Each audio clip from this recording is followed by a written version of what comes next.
Marika Mizzi tilfet rikors kontra l-Prim Ministru Joseph Muscat.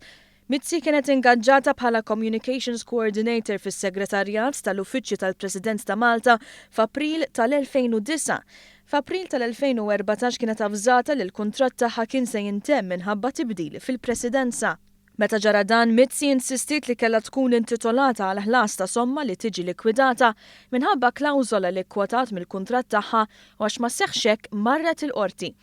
Iżda l-konvenuti il-Prim Ministru s-Segretarju Permanenti Prinċipali fl-Uffiċċju tal-Prim Ministru saħħu li Mizzi ġiet ingaġġata fuq bażi fiduċjarja b'kuntratt li kien għal perjodu definit ta' sena li però ġie mġeddet kull sena għal 5 snin.